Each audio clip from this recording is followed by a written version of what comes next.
Hello everyone, स्वागत है आप सभी का आपके अपने चैनल मैथ्स विथ रविलोजी में। दोस्तों, कक्षा 6 की विज्ञान और उसका पहला चैप्टर है कि भोजन और यह कहाँ से आता है।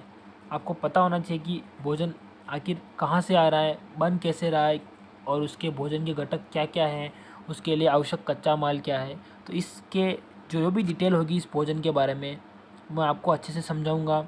और जो वीडियो के अंत में लास्ट में हम इसके पूरा चैप्टर हो जाएगा तब इसके प्रश्न उत्तर भी करेंगे। तो आप वीडियो को एंड तक देखें और बने रहे लास्ट तक। और सबसे बड़ी बात, मैं आपको जो चैप्टर है पूरा लाइन टू लाइन तो नहीं पढ़ाऊँगा, लेकिन जहाँ आपको समझाने की बारी आएगी मैं आपको अच्छे से जीरो लेवल से अपर लेवल तक आपको अच्छे से समझाऊँगा ताकि आपको समझने में कोई दिक्कत ना आए। तो बिना टाइम वेस्ट किए अपन चैप्टर को स्टार्ट करते हैं। अपना पहला चैप्टर है भोजन और यह कहाँ से आता है। तो सबसे पहले भोजन की बात आती है। तो भोजन हम सुबह, शाम और दोपहर तीनों टाइम हम भोजन करते हैं। तो उस भोजन के घटक क्या है और अगर ये भोजन है तो आता कहाँ से, कौन इसको बना रहा है और ये हमें कहाँ से प्राप्त हो रहा है। ठीक है, तो इसका हम अध्ययन आराम से विस्तृत से करेंगे। तो सबसे पहले हम देखेंगे, पहला आपको क्रियाकलाप करना है। और क्रियाकलाप करते से क्या करना है कि विभिन्न खाद्य पदार्थ, यानी कि जो खाद्य पदार्थ हम खाते हैं सुबह से शाम तक, तो उसकी आपको एक लिस्ट बना लेनी है। और लिस्ट बना के आपको देखना है कि हम सुबह से शाम तक आखिर खा क्या रहे हैं। तो सुबह से शाम तक अपन लिस्ट बनाए तो सबसे पहले हम देखेंगे कि हम उसमें फल भी खाते हैं। ठीक है ना, जैसे फल हो गया, सब्जियां हो गई, सब्जियां भी खाएंगे हम। ठीक है, वेजिटेबल खाएंगे। और जैसे कच्ची सब्जियां हो गई, फिर नमक हो गया, मसाला, तेल, है ना, आवश्यक चीज़ें, ऐसी कुछ चीज़ें खाएंगे। और जो नॉनवेज खाने वाले हैं, जैसे जो मांस खाने वाले मांसाहारी हैं, वो खाएंगे मछली, अंडा, इस प्रकार की चीज़ें खाएंगे। तो आखिर में ये चीज़ें आ कर रही हैं और आखिर में बनती कैसे हैं, है ना। भोजन के मुख्य घटक अपने क्या हैं। अगर हम चावल खा रहे हैं तो चावल आता कहाँ से, रोटी खा रहे हैं तो रोटी कहाँ से आती है, बनती कैसे है। तो इसके मुख्य घटक देखेंगे अपन। तो सबसे पहले वाली सारणी में हमने देखा कि हम रोटी, चावल, दाल वगैरह इस प्रकार से चीज़ें खा रहे हैं ना, फल वगैरह। तो जैसे फल की बात हुई तो फल कहाँ से आएगा, पेड़ से आएगा।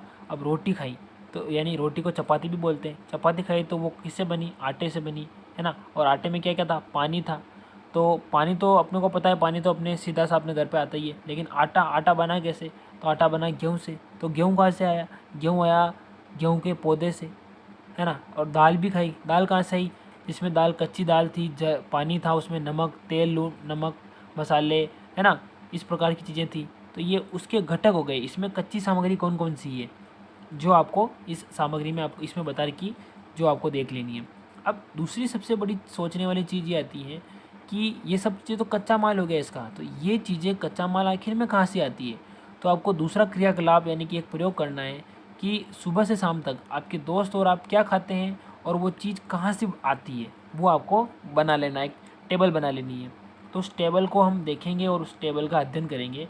सबसे पहले आपने देखा कि आपने सुबह से शाम शाम तक क्या चीज़ खाई, गेहूँ खाई, है ना, चावल खा लिया, फल खा ली, सब्जियाँ खा ली। तो वो कैसे आ रही है, वो पौधे से आ रही है। और कुछ लोग जो अन्य खाद्य पदार्थ खाते हैं, जैसे दूध हो गया ना, दूध भी हम पीते हैं। दूध हो गया, अंडा हो गया, है ना, दूध, अंडा, जो मुर्गी भी खाते हैं, मछली, झींगा, मांस, इस प्रकार की वस्तुएं भी कुछ लोग बाग खाते हैं। पर ज़्यादातर लोग बाग इंडिया में शाकाहारी हैं। तो मांसाहारी भी है, ऐसा कुछ नहीं है। तो दोनों चीज़ें हैं। तो जैसे गेहूँ की बात कर ली मैंने, चावल की बात कर ली, तो ये कहाँ से आ रहा है, तो गेहूँ आएगा गेहूँ के पौधे से और चावल आएगा चावल के पौधे से। तो चावल के घटक हो गए कि भाई चावल अपने पौधे से आ रहा। और आपने अच्छे से देखा होगा, आप गाँव से होंगे तो आपने देखा होगा कि चावल के बाग मतलब खेत होते हैं और गेहूँ के भी खेत होते हैं। गेहूँ की काटते हैं हम, उसको निकालते हैं, फिर उसको साफ करते हैं, फिर उसको आटा बनाते हैं उसका, फिर आटे से रोटियाँ, और इस प्रकार से ये कार्यक्रम चलता रहता है ना। अब आप देख रहे हैं कि एक जो आपको चित्र में दिखाई दे रहा है, आपकी किताब में देखेंगे आप, धान का खेत भी दिखाई दे रहा है ना, धान का खेत है। और यहाँ एक बैल जैसा आपको दिखाई दे रहा है ना, गाड़ी बोलते हैं इसको, बैलगाड़ी बोलते हैं, ये जा रही है, इसमें जो बोरियां भरी, गेहूं की बोरियां वगैरह भरी है ना। तो अब हम देखेंगे, सबसे पहले मैं एक बता रहा हूँ, इडली। तो इडली बहुतों ने नहीं खाई होगी, लेकिन मैं आपको खीर सबने खाई है। अब खीर कहाँ से बन रही है, खीर दूध से बन रही है और चावल से बन रही है। तो दूध कहाँ से आया, दूध आया जंतु से। तो जंतु ये भी अपने फ़ायदेमंद चीज़ है। चावल चावल आया पौधे से, है ना। इसी प्रकार आप एक बार इडली को भी देख लीजिए, इडली नहीं खाई हो तो आप देख भी लीजिए। ऐसे इडली चावल से बनती है। चावल किससे बना, तो चावल पौधे से आता है। इडली के सांभर बनता है, और सांभर को क्या क्या होती है, दाल होती है ना, उड़द की दाल वगैरह, और उसमें दूसरी सब्जियां भी होती हैं मिक्स में, है ना, नमक डाला, पानी डाला, नमक मसाले, है ना। इस प्रकार से कहाँ से आई है, तो ये नमक तो जैसे अपने को अपन बाज़ार से लाते हैं ना, और जल अपने को मिल जाता है। दाल पौधे से बनती है इस प्रकार से। और चिकन खाने वाले चिकन करी, मसाला, तेल, चिकन ये जंतु से आता है। तो इस प्रकार से हम जंतुओं को भी खाने के भी काम में लेते हैं। तो हमने देखा क्रियाकलाप बनाया जिसमें हमने देखा कि हमने खाने की चीज़ें कहाँ से प्राप्त करी, उसके बारे में अध्ययन किया, और उनके क्या क्या घटक है उनके बारे में अध्ययन किया। अब भोजन के रूप, जो पौधे के भाग, हम पौधे के रूप में जो क्या क्या चीज़ें वो खा सकते हैं। तो आपने देखा, मैंने फल का नाम लिया था पौधों के बारे में। तो जैसे फल, जैसे मैंने बता दिया केला, तो केला कैसे मिलेगा, केले के पौधे से मिलेगा। जैसे हम सीताफल खा लेते हैं, सीताफल कहाँ से मिलेगा, सीताफल के पौधे से, है ना। एप्पल खा लिया, अंगूर वगैरह, तो ये सब पौधे से बनते हैं। जैसे दालें होती है, दालें भी पौधे से आती है एक तरीके से, दाल का पौधे होते हैं, छोटे छोटे पौधे होते हैं, उनको भी पौधे की गिनती में आते हैं। तो अब ये आते कहाँ से हैं, तो ये हम खेत में बोते हैं। तो इनमें से कौन कौन से भाग हैं जो हम खा सकते हैं ना। अब देखिए, जैसे एक सरसों का उदाहरण लेते हैं हम। सरसों के जो पौधे होते हैं ना, उनके बीज होते हैं, उनसे तेल निकलता है। लेकिन कई जगह पर, जैसे जो राजस्थान की कुछ जगह ऐसी भी हैं जहाँ पर इसकी जो फलियाँ आती सरसों की, उनकी सब्जी के रूप में उनको खाया जाता है। तो इसके एक से अधिक उपयोग हो गए, है ना। तेल भी निकाल लेते हैं उसके, और सब्जी भी बन जाती है।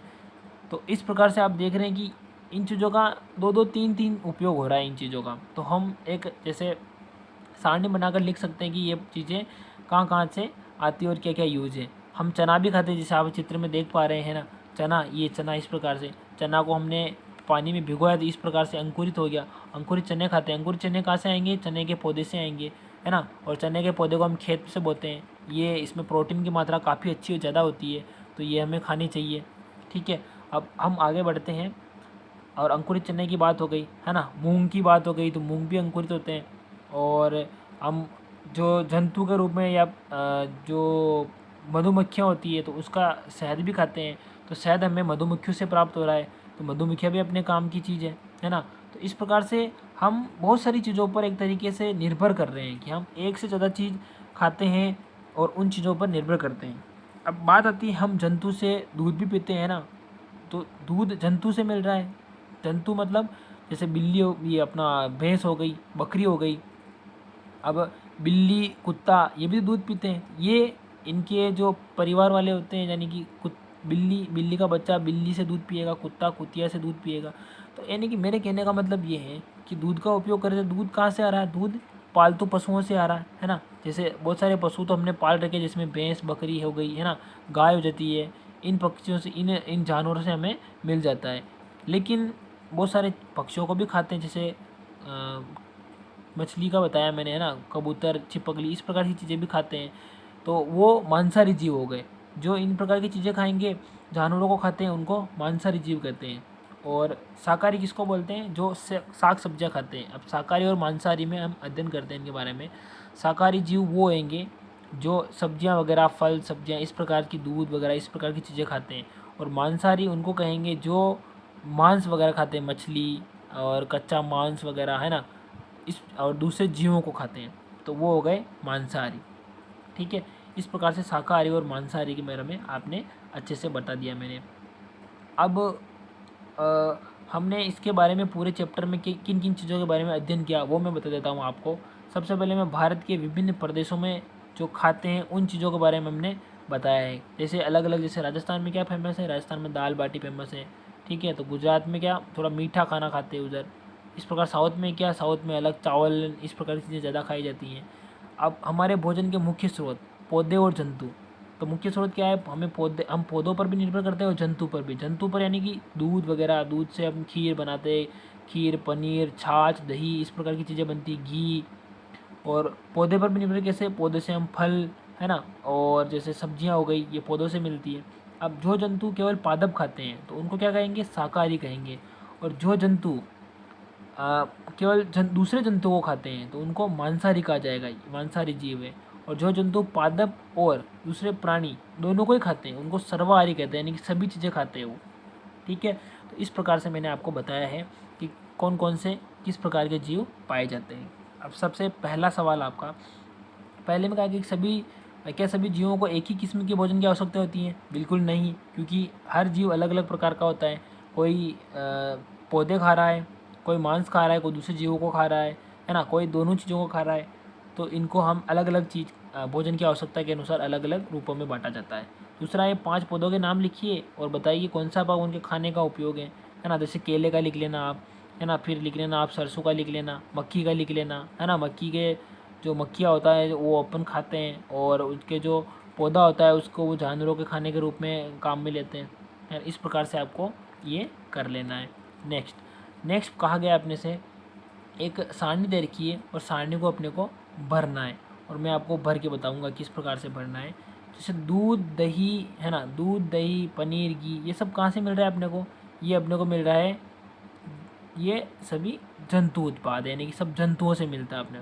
पालक और फूल गोभी गाजर, ये क्या है? ये पादप और ये सब सब्जियां हैं, है ना, ये सब्जियां हैं। शेर और बाघ ये दूसरे जंतुओं को खाते हैं, तो कौन से हो गए? मांसाहारी हो गए। और शाकाहारी क्या होंगे? शाकाहारी जो पादप और दूसरे जो फल सब्जियां वगैरह खाते हैं इनको। और नेक्स्ट सवाल है अपना, नेक्स्ट है कि पहला सवाल इसमें कहा गया अपने से कि बाघ एक क्या है? तो बाघ एक मांसाहारी जीव है। क्यों है? क्योंकि ये मांस खाता है, इसलिए मांसाहारी जीव हो गया। तो मैं इसके सामने इस प्रकार से ऐसे लिख देता हूँ कि ये पहला है ना, ये पहला हो गया, ये पहला हो गया। दूसरा है कि हिरण केवल पादप उत्पाद खाता है, इसलिए इसे क्या कहेंगे? इसे शाकाहारी कहेंगे, ठीक है, क्योंकि पादप उत्पाद खा रहा है, दूसरे में यहाँ शाकाहारी आ जाएगा। तीसरा, तोता केवल क्या है? तोता केवल क्या करता है? पादप खाता है कि दूध पीता है कि गन्ना खाता है? ये नहीं आता है तो हम छोड़ देंगे, बाद में इसका आंसर आ जाएगा। और जो दूध पीते हैं ना, इसमें यहाँ जगह जाएगा, जो दूध पीते हैं हम, जो गाय भैंस बकरी से प्राप्त होता है, इसलिए ये जंतु उत्पाद है। चीनी हमें गन्ने से प्राप्त होती है ना, ये गन्ने से प्राप्त होती है। तो बचा क्या? पादप। तो तोता केवल पादप उत्पाद खाता है ना। पादप उत्पाद कैसे? जैसे फल हो गई, फल जैसे जामफल हो गया अपना, है ना, सीताफल हो गया, सीताफल तो नहीं खाते खैर, वो बेर हो गए, और इस प्रकार की जो भी चीज़ें हैं वो खाते हैं। नेक्स्ट है इसके बाद कोई क्वेश्चन आंसर नहीं है। तो आई होप ये वीडियो आपको अच्छी लगी होगी। अगला नेक्स्ट चैप्टर रहेगा अपना भोजन के घटक।